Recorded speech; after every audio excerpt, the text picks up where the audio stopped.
Waiting for the red box. There it is. There you go. How you guys doing today? Doing good. Have a good, All right. have a good Sunday. Good Sunday? Yeah. Yeah, I had Yeah. a nap. It's a great Sunday. Did you Oh, eat good. good today? That's what I want to know. Did you eat something good today? Was this a Sunday where you had like a big Sunday dinner kind of thing? No, Not yet. no. That next week? No. Oh, Do you is there a standard resurrection Sunday meal? oh no. We might No, we might we want don't to do save that. that for the show. Oh, do you I do don't that? know, maybe not. Okay, so Andrew, did you do that? Do you have like a big? we dinner? used to. We Okay, used to when my parents were alive, yeah. okay. The Easter meal, well, we were Easter then. We weren't Resurrection Sunday then. Right. But we, yeah, it was just like there was a standard Thanksgiving, standard Christmas, and standard Sunday Resurrection Easter meal. So I think I my have older to. sister does that. But more specifically, she'll send out like Easter gift boxes Oh, really? to like she's always done that for my kids, which is interesting because like I said, I never celebrated it like that.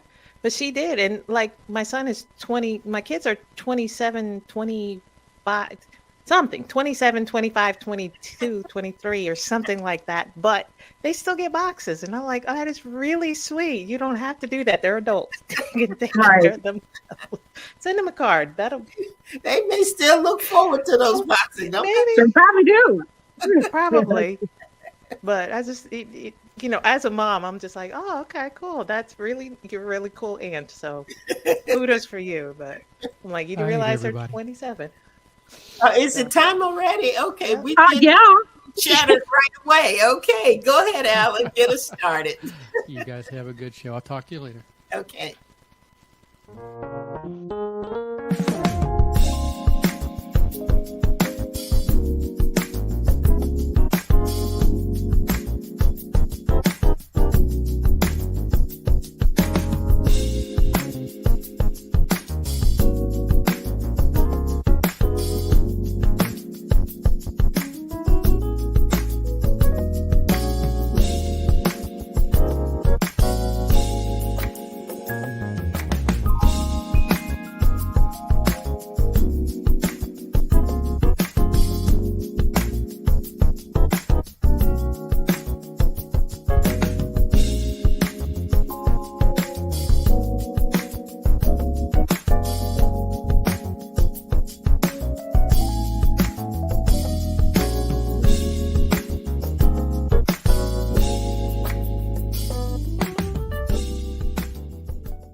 Well, happy Sunday, everybody.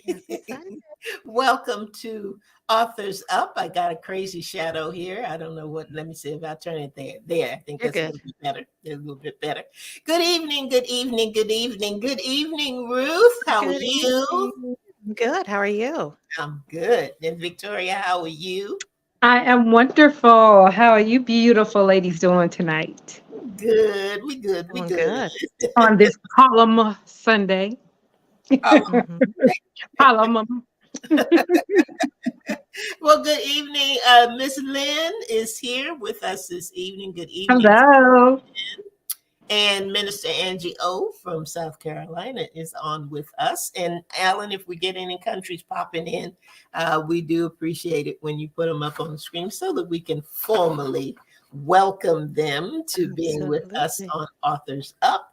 And we're going to start like we usually do. We were chatting so much before the program started. I forgot where we were.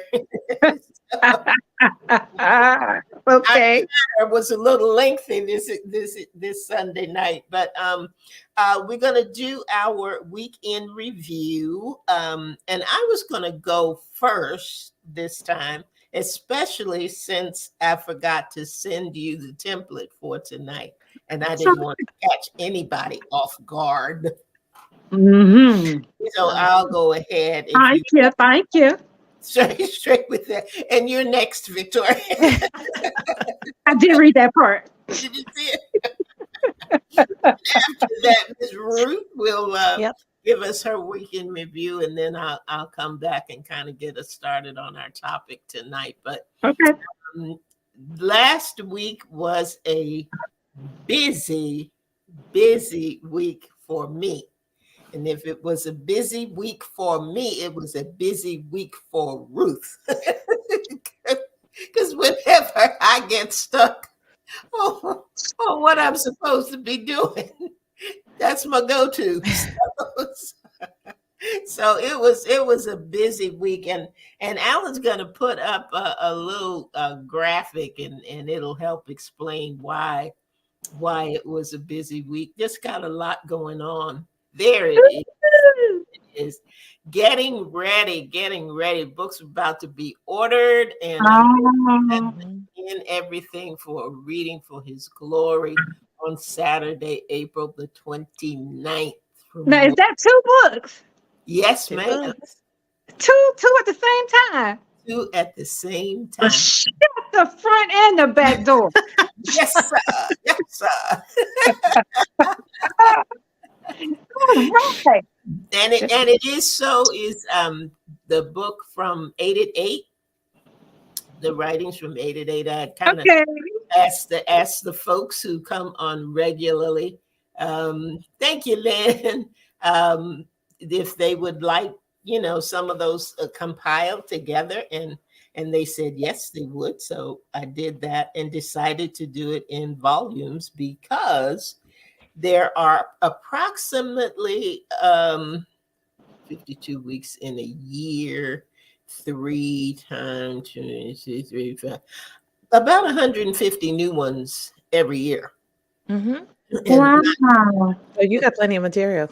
Yeah, not gonna put them all in a book, but the ones that seem to be favorites or the people like a lot or have good commentary with them. That is awesome. Congratulations. Thank you. And Masters of the Mask, I don't even want to talk about Masters of the Mask. That's a surprise one. That's a surprise one. Okay. So come on out on the 29th. See what that's all about. But I thank Miss Ruth. She's an awesome publisher and editor and all those things. And she keeps me in check and helps me not go off the deep end too often. And she's very patient with me. So Ruth, I publicly thank you in advance.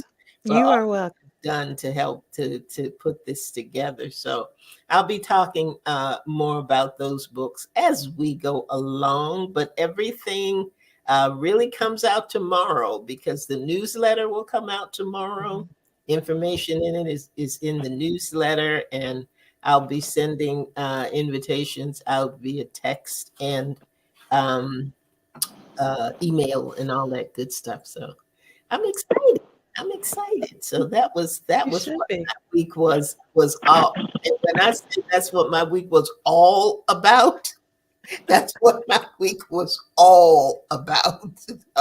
So, glad to get to that point. So we'll see where we go from here. So that was my weekend review. Yeah.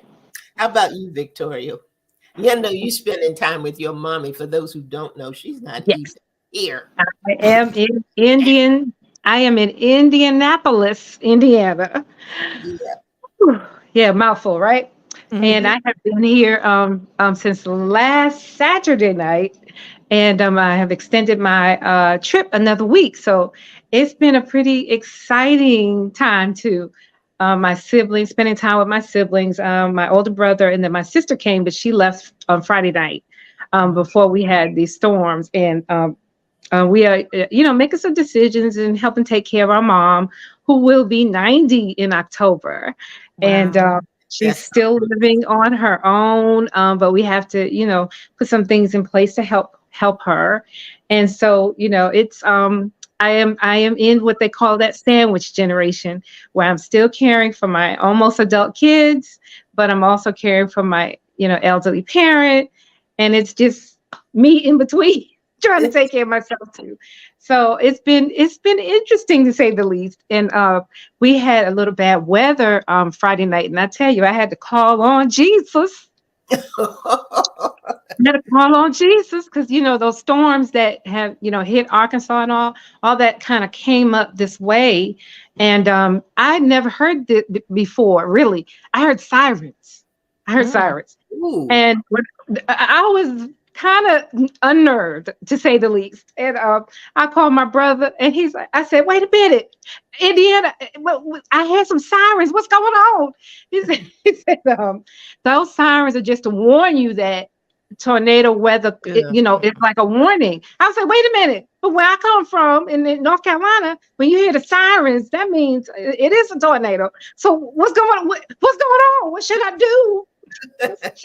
My mother's apartment is on the 3rd floor. And I'm like, what should I do? He said, well, where's mommy? I said, she's asleep. She knocked out, slept through the whole thing. Then he hit a sign, nothing. I said, mommy's sleep. He said, well, you go to sleep too. And I said, sleep. Well, you know what? Goodbye. You ain't no help. I'm going to go talk to Jesus. So I said, Jesus? Okay. Yeah. Okay. You see mommy sleep. So she like you in the boat right about now. So I need to calm it down and just say, peace, be still. And I said, God, you got your hand on us. I just started praying for people because in the surrounding counties, 2 tornadoes did touch down. Well, 3. But Indiana was untouched. So but that rain was hard, and the wind, y'all, it just was, like I said, unnerving. But I hadn't experienced anything that bad since Hurricane Fran. Oh, yeah. We'll even talk about Fran. Okay, so it was, whew, but God kept us. So that was my excitement for last week. I'll be here another week, so y'all pray for my traveling on. I'll be coming home Friday night, so we're just in the middle of making some decisions, and stay tuned. Okay. Well, Miss Ruth, what was going on with you other than me? Okay, so apparently my new expertise skill set is podcasts. So I will be hosting a podcast for work, All Things Judicial. So anywhere you get your podcast, you can download it. It is the official podcast for the North Carolina Judicial Branch. Look at you. I know, right? Good for you. For real. So we are, so I work for the Guardian Ad Litem program. Right. Awesome organization. Volunteers who represent abused and neglected children in the courts. And we had, because April is Child Advocate Month, we had some volunteers come in to give, share their stories. And I was able to facilitate and moderate that. And I promise you, just sitting in the room with them, hearing their stories, their whys, it was just amazing.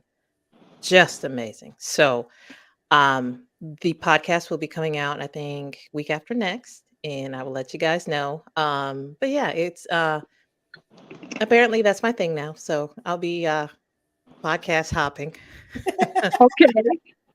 That's awesome. Because I'll be doing another one in a couple of weeks, because we also have attorneys who represent these children. So we'll be interviewing them and just hearing what they do and how they offer their services for that.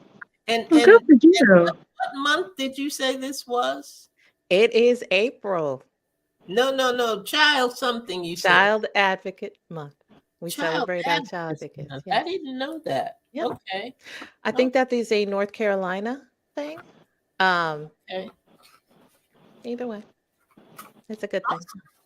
Yeah. That's awesome. So that's what I spent my week doing. So, Andrea, we have you to do the template. We have Victoria, cheerlead, everybody split up I was doing all of it, and I'm not going to say all of it. No, because we have a awesome tech at work, and he definitely helped out. He's going to be editing it. And I'm like, okay, great.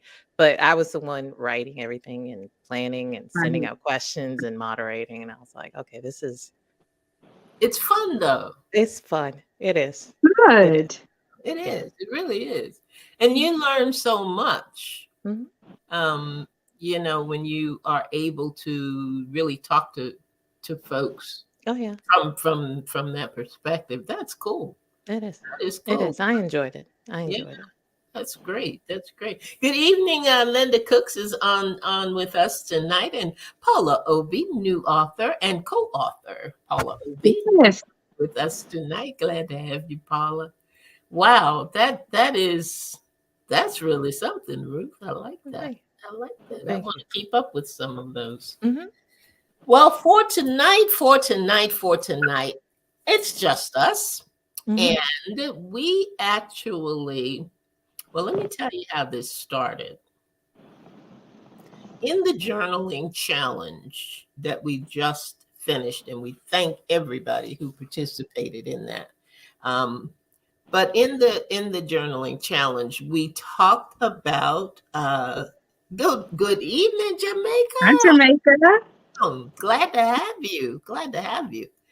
We talked about reasons for journaling, and we talked about the benefits of journaling, and among those was that journaling is healthy for you, mentally healthy for you, physically healthy for you.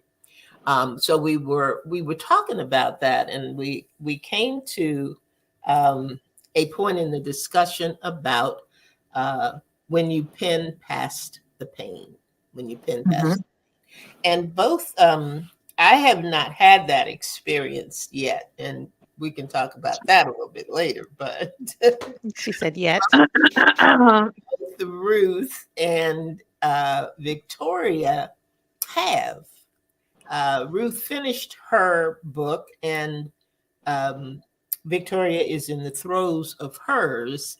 And we just decided that we would talk a little bit about when you are penning past the pain, when you're writing your story, and your story is taking you into painful places. So I'm going to ask each of them tonight to tell us a little bit about what their books are about.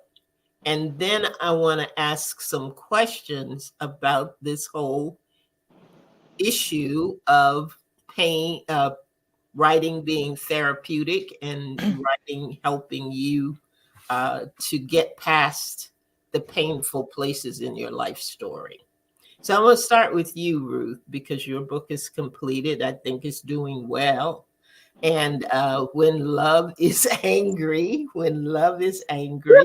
So just I don't want you to talk about the journey so much yet. I just want you to give people a synopsis of what your book was about.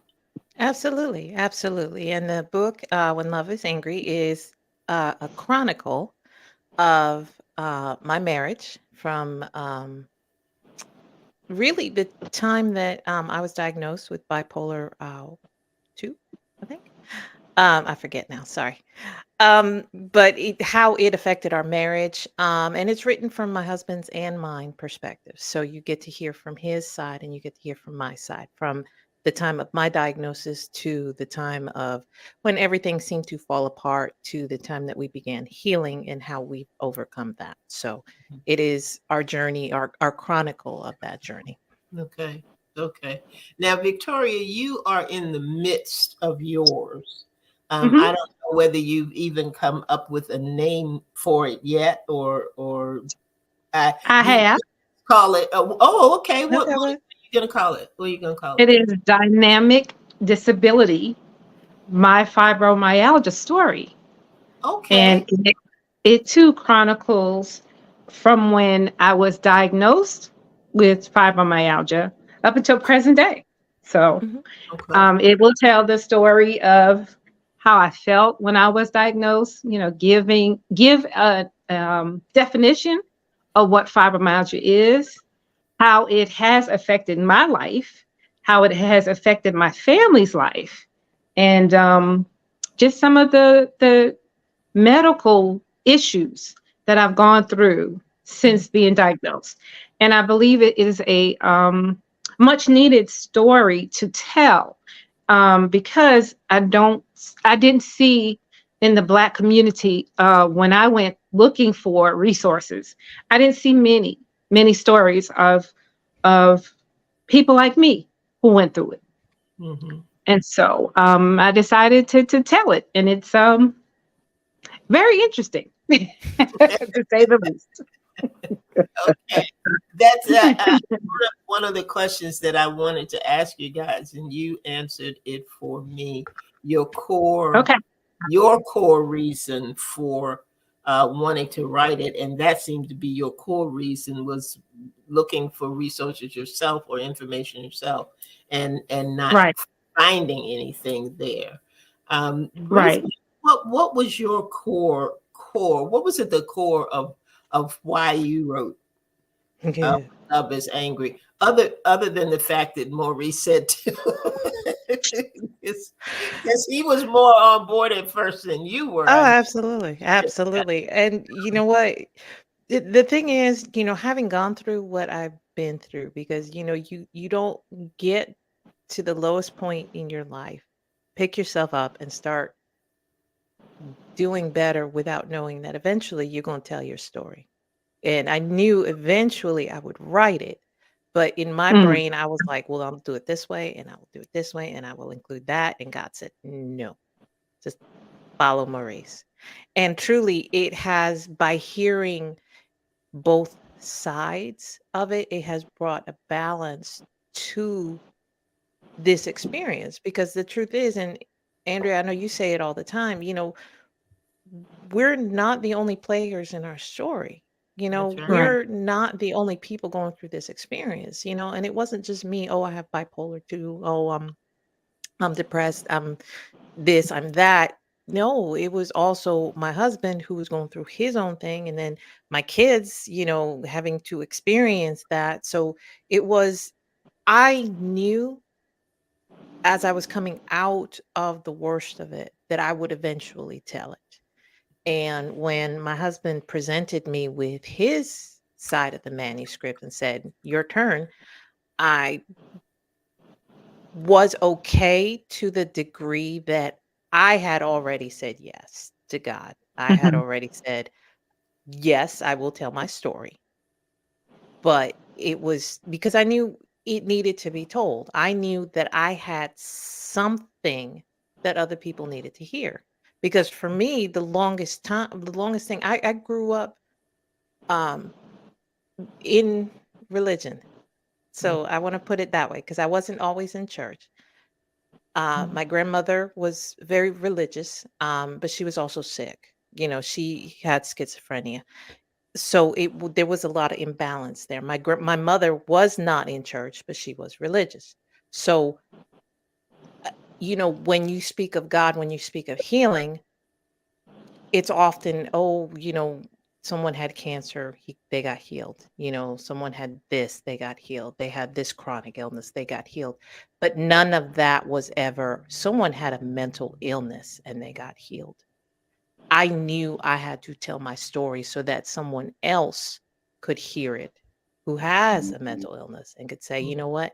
That applies to me too, because I had never heard it. So for the longest time, I was like, okay, God can heal cancer, but obviously bipolar and schizophrenia is too hard for him. Mhm. So Right. I Right. knew that needed to be Right. told. And I was Right. okay doing it. I was okay saying that I was okay doing it. The process was a little different. Mhm. Mhm. So Let me ask you this, because and it may seem like a silly question, I hope it doesn't, but when we started doing the journaling challenge, and they were saying about how writing can help you mentally and physically mhm. and all of those things, what do you think it is, or what have you found in your writing journey with these two issues? What makes it healthy for you?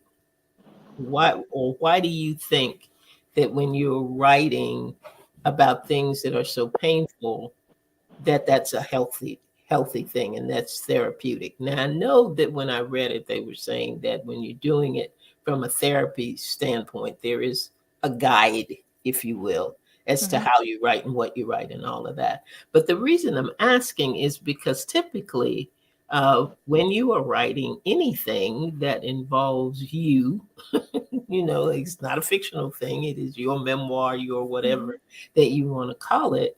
You're reliving part of that. Mm-hmm.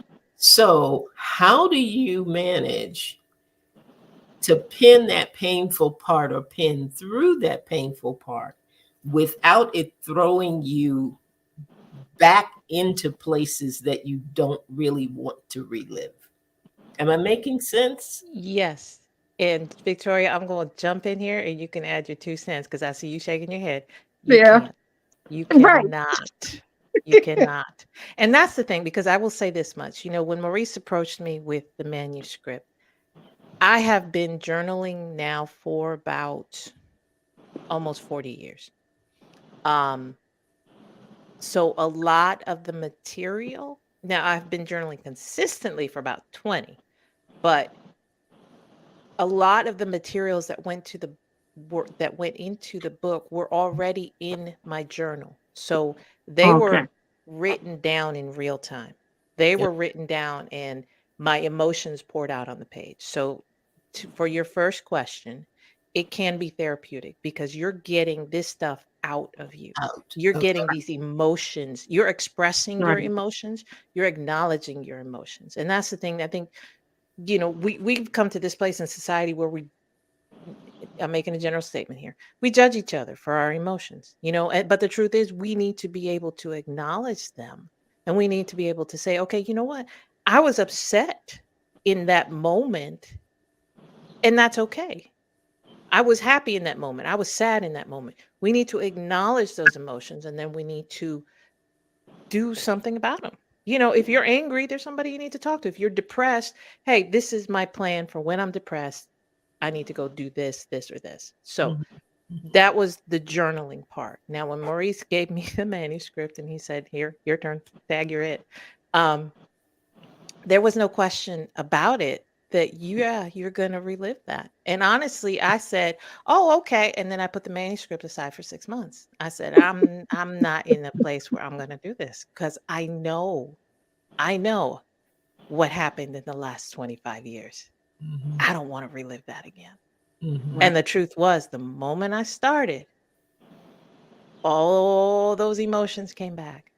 And there were nights, because I did it during the NaNoWriMo challenge, because I figured that was the only way I was going to be able to get the story out, was if I was on a schedule and I had to do it. So I did it and I steeled myself up. And there were nights that I was typing through tears. And I would have to stop, compose myself, and then just keep going. Because the truth is, those emotions are part of you, but the thing was, honestly, and I was sitting here looking through my book, I can read that now without getting upset.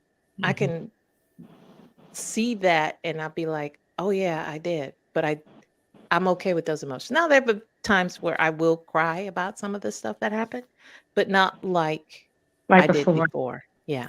So Victoria, go ahead and add to that. There's something that and I don't have my pen handy. So one of you is going to have to write it down for me so that I don't forget, because there's something in typing through tears.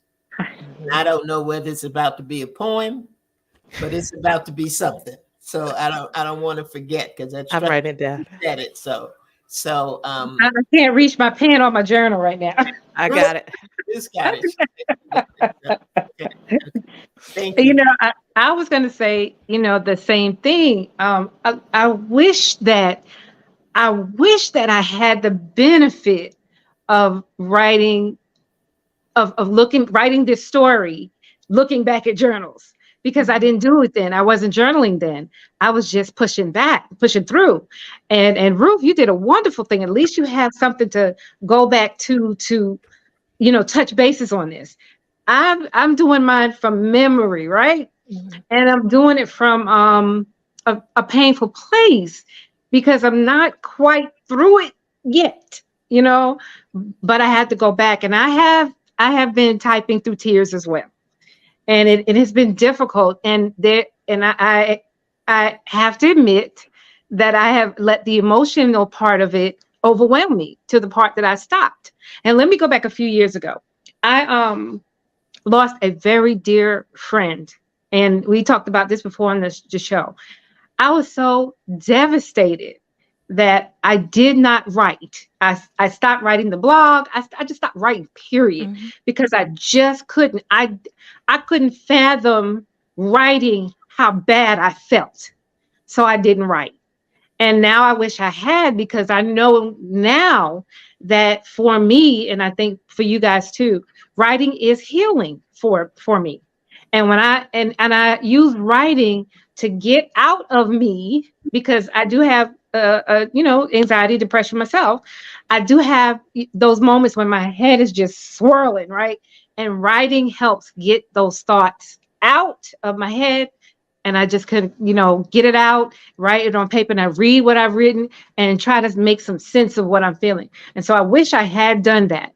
But this project is so different from my first projects, which were just writing what God gave me, a word from something as simple as something somebody said, or a sermon, or a song lyric. And God just gave me something, a words of encouragement for somebody.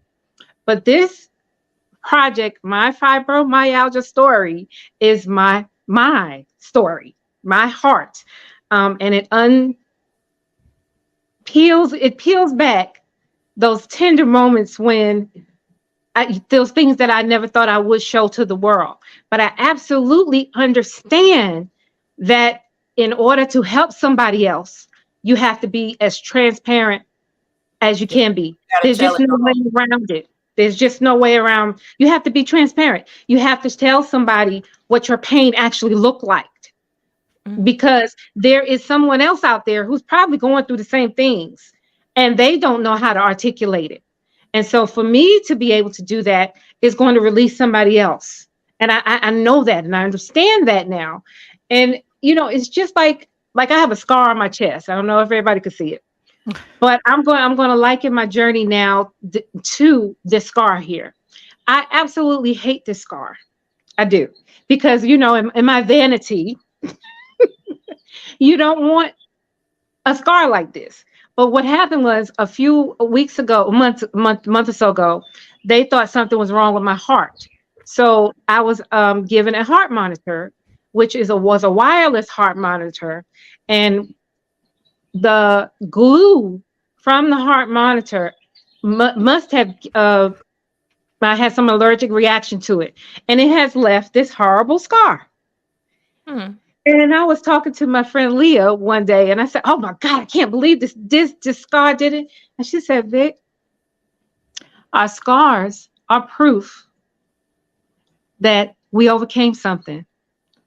I said, "Girl, that was a word right there." A word. I said, "Again, now from now on, I'm not going to complain about this scar. So if anybody asks me what happened, this scar is proof that there is nothing wrong with my heart." Yeah.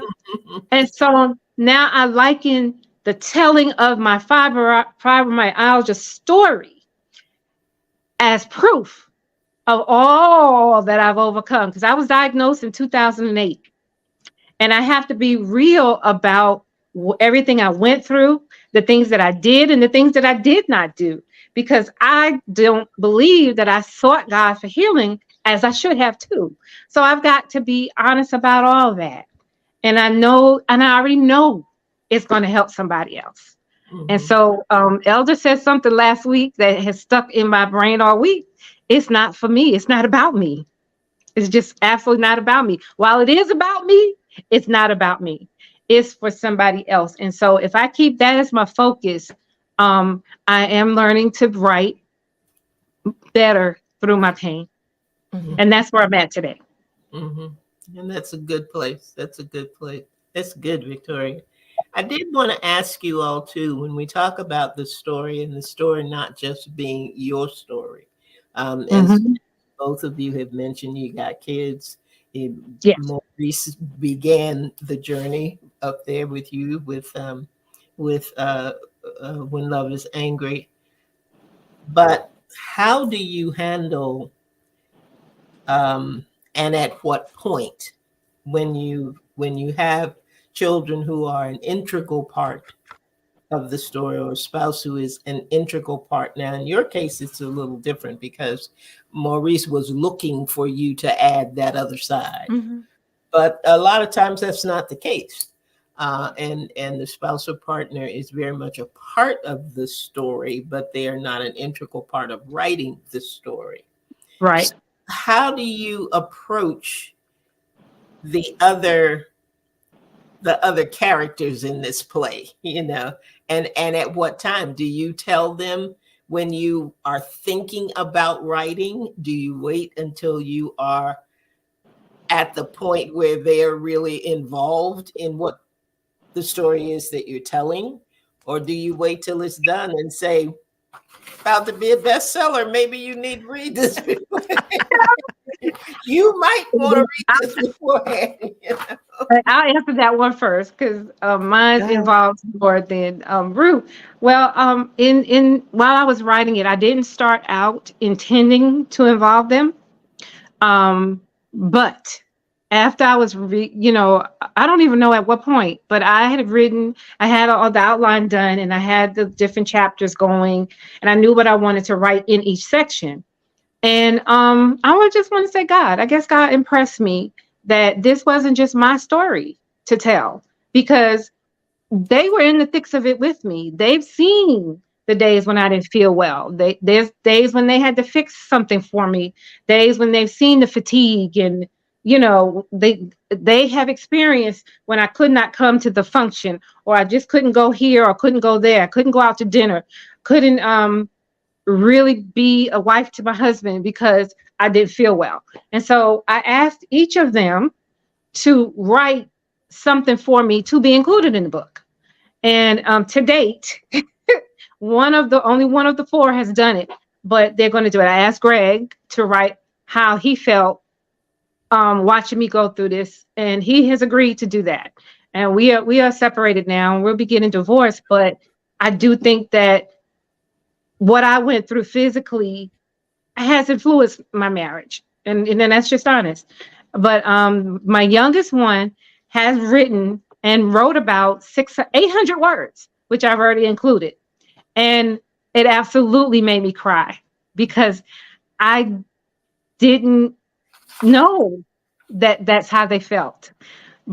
But it's important to tell it in this book how it affected everybody. And so my oldest two have said they're going to, and Greg said they're going to as well. So their thoughts will be included in the book as well. And I just think it's important to tell from their perspective because they watched it.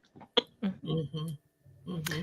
To add to that, I would say, because, again, I included, or Maurice wrote his part, the kids got a mention. And actually, 2 of my 3 kids have read the book.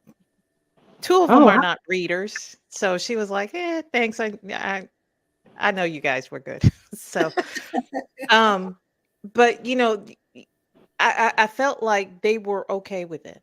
Now I'll say it from this perspective, just to answer your question, because each process is different. And again, what we're putting down on paper, we have to understand that this is our truth. Now, we do take care to, the people that we include in the story. I think that this is something that you need to consider as you write. The book that I'm currently working on, even though it's fiction, it draws heavily from my family, from their lives. Right. And one of the things that I'm doing, 2 of the things that this is part of the process of what I'm doing. Number 1, for like my kids influence a lot of the characters in there. So I've been going to them and saying, okay, tell me what your thought process was through this. I'm writing a book. I'm including you in it. as this character. Let me know what your thoughts were. I want, your feedback. Of course, there are some other characters I'm sitting there thinking, okay, eventually I'm going to have to let them read what I'm writing because, they may perceive it differently. So it's, there is a balance, whether they include Mhm. their words in it, their opinions. Like Mhm. Victoria said, they may get to include their part of the story in it. So it Right. just depends on how much you're doing, how much you're Mhm. including other people, you know, and again, like it was with our book, Maurice and I both got our say. Our kids were included to the degree that they were participants at the time. But, for them it was just like, oh, okay, mom and dad, great. Um, so it's just, understand what your story is, understand what your truth is, and then Mhm. you can determine, the level of inclusivity for for the secondary characters, so to speak. Right. Right. Right. Right. And I was going to ask about that, like how transparent is transparent, you know, how, because sometimes you may get to a point of saying, "Ooh, I'm not sure I want to go quite that deep, or I don't want to be quite that open." And I think sometimes those are choices that you have to make. I mean, not to the point that you want to fabricate Right. any Right. what you're going through or gloss over how painful it may have been at the time. But I do still think that you have to consider, is my truth going to cause emotional harm to Right. someone Mhm. else, Right. and make that decision. Yeah, Agree? You agree? I I Okay. agree. agree. Agree. Mm. I agree. And I Agree. think, the thing is, when you start writing your book, it is not about including every detail. There were some details of our marriage that we did not put in the book because Mhm. it Mhm. didn't affect Mhm. the point that we were trying to make. Right. Right. And that's when you start developing your story, when you start writing it, you you have to determine, okay, detail does it back up what I'm trying to say? Right. When we write a story, we have a character, we don't say, okay, she got up in the morning, she went to the bathroom, used it, washed her face, brushed her teeth. No, we say, then she got a cup of coffee, and then, she put her underwear on, she put her pants on, she put her shirt on. No, No, we don't go into that level because it does not support the story. Right. Right. right. So, Right. she got up, got ready for work, grabbed her coffee on the way out, and bam, her day started. There you go. I, So Okay. I that, concur. I concur. yes. My story is not such that either. It is very clear that it is how I felt and how fibromyalgia affected me. Mhm. Um, my pains and aches and good days and bad days, and that's why I wanted to include their part, but I wanted it to be in their words. Mhm. Um, and whatever their truth is, I am not going to sugarcoat it. Mhm. Like I said, my youngest one, I'm going to edit it for spelling, whatever. But Grammar.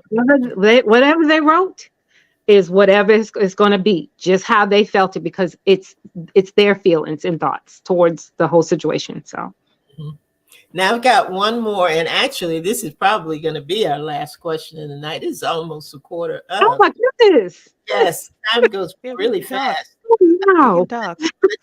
But here's a question for you. And what parts of the book were most difficult? Let me explain what I Mhm. what I want out of this question. Uh, Okay. what parts of the book were the most difficult?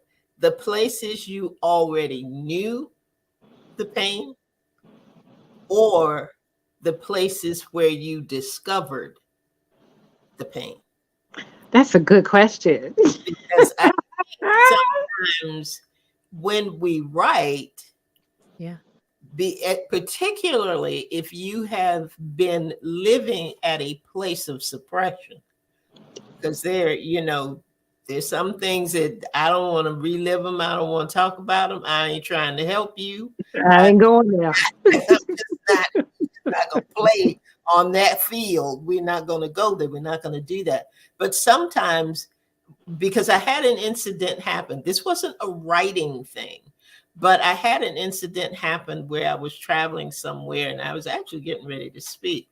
And the person riding with me said something to me that took me back. I mean, like a rubber band, took me back to my childhood, painful memories of my childhood, with what we would consider bullying now and not being liked and unkind things that were said. And I thought, man, I thought I was over that, Right. that I had cleared all that up in my head and, all that other stuff. And I hadn't. And I know that we always say that you can't conquer what you won't confront.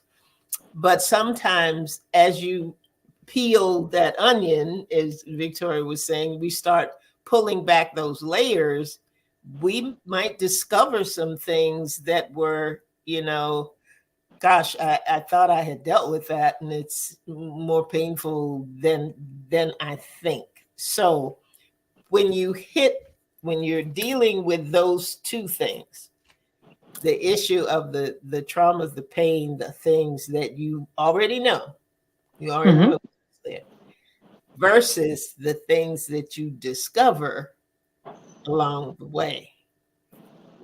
Do you handle them differently? Or do you just take the pen and pen past it?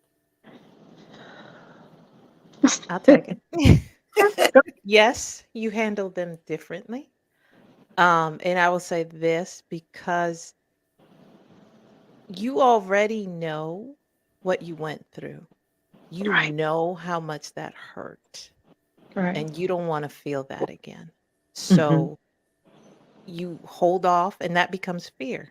So already now you have pain and fear. And I feel like that one is that part of you. It's not necessarily that it's any worse than writing through and discovering, oh, wow, this is something new. This is something I didn't see before. You're dealing with that in the moment. But when you're sitting there going, okay, I went through this before. I didn't like it back then. I don't want to go through it again.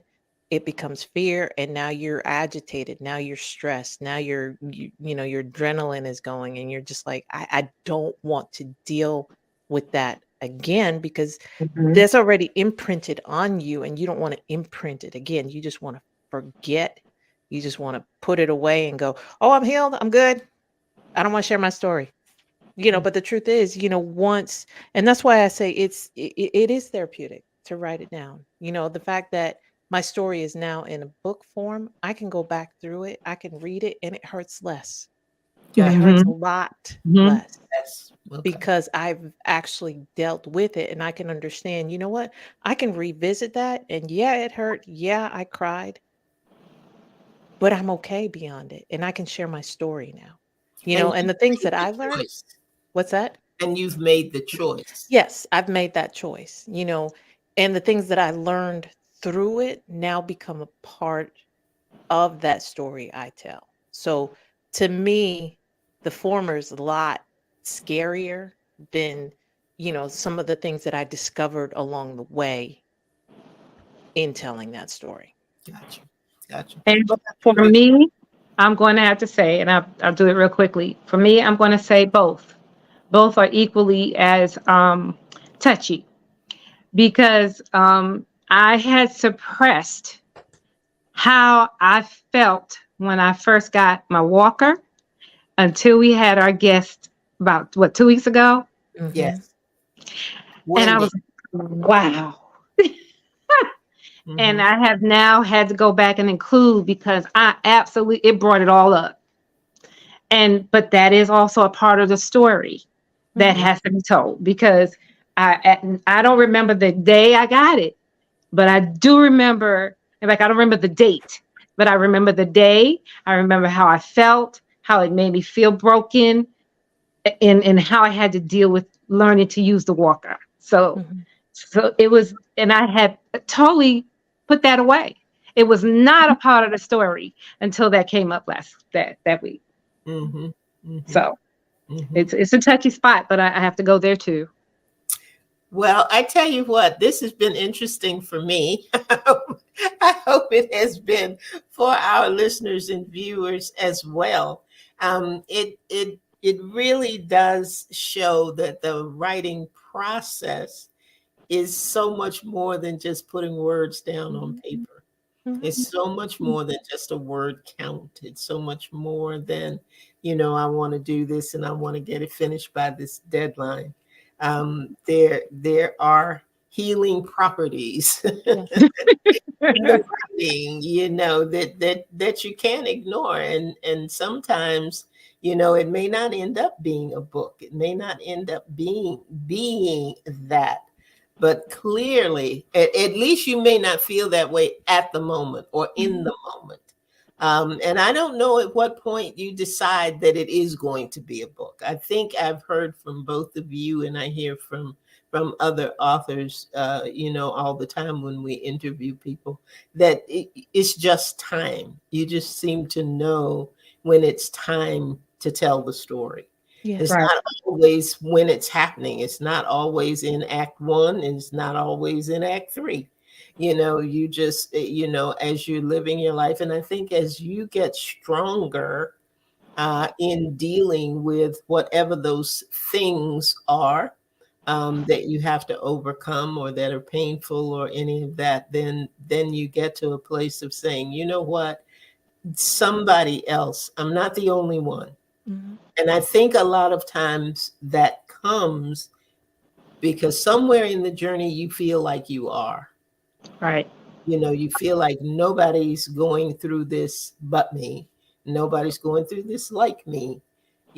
So it almost to say it's not going to be of value or benefit to anyone. But then when you get to that point of saying, if I'm going through this, if I'm having these thoughts, if I'm having this trouble, I can't be the only one. Right.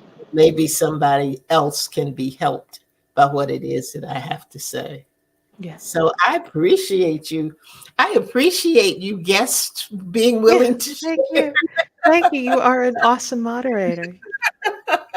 And we didn't get to ask you when are you going to ever write some of your stories. But I, now, I don't know that I am. I don't know that. And I thought right. about that when we were going to do this program. I don't know that the places that have put me in an area of feeling broken or feeling really painful, I don't have any desire to share. I don't really see the help on the other side. I don't see or feel any of that. So I doubt that I will. Not, which is not to say there has not been trauma, pain, and all that, I because th- there has been. I Um, think as your publisher, I have to say that you are already doing that with all the books that you've written. You know, oftentimes I've written what 6, 7 books before this one came out, and each one of those had a part of me in it. Yes. And I can Yes. tell you that people have been touched by those books, even though there's fiction. Right. So the truth is, you know what? And for anyone listening, and I know we are long on time for today, for I anyone know. listening, however you choose to tell your story, Yes. there are some painful places that may come out because I put my characters through some ringers. And it was, honestly, it was almost painful writing those scenes. But the Right. truth is, you know what? Part of you comes out in that. And Exactly. Andrea, I will say that you don't need to write a memoir to share who you no. are and to share what you've overcome and what you've been through. So you have my Right. permission to And write it. Now, if that says otherwise, you on the hook for that one. somebody. It was funny. One of my little pocket books that I do is called "Just Because I'm His."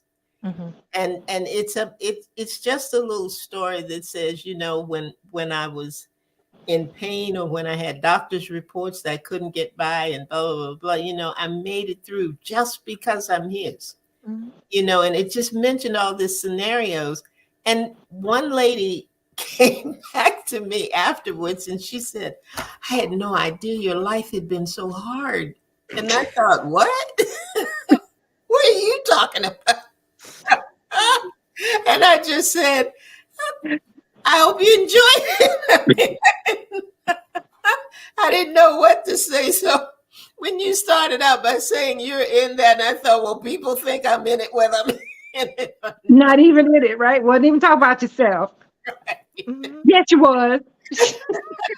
I had convinced her, even though, it wasn't my intent to go in that direction. But It just comes out. It just comes out. yeah, I appreciate you all sharing from this side, because I think that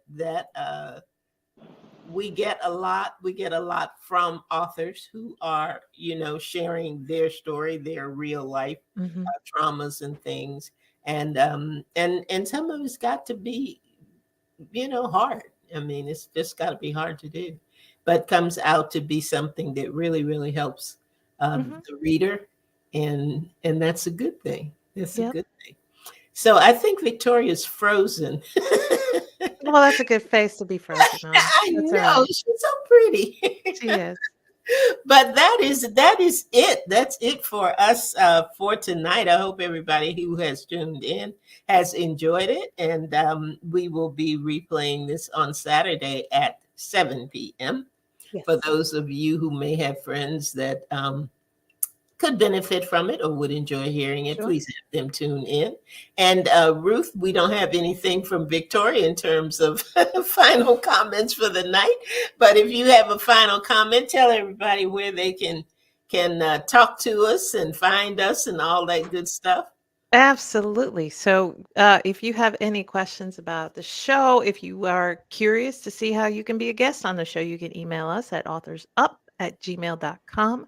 You can follow us on social media. You can follow us on Instagram, on Facebook, and even on YouTube. So, we upload the show. You can watch it on YouTube or you can download the podcast. Just search for Authors Up Show on any of those platforms. All righty. Victoria, do you have any wrap up comment for us? No, I love you guys. That's all. Love you too. It's a challenge, I know, but you come through like a champ every week. Good night, everybody. Thank you for starting that show. We love you. We love you. And that's it. That's it for us That's it. for tonight. Thank you all for joining. Be sure to come back next week. We will be we will not be live, but there will be a show next week. So if you want to tune in, we invite you to do exactly that. Absolutely. And other than that, that is it. Again, thank you so much. God bless you all. Have a wonderful week, and we will see you again soon. Good night, everybody. Good night. God Victoria, bless. night, Ruth. Night, Brian. Good night.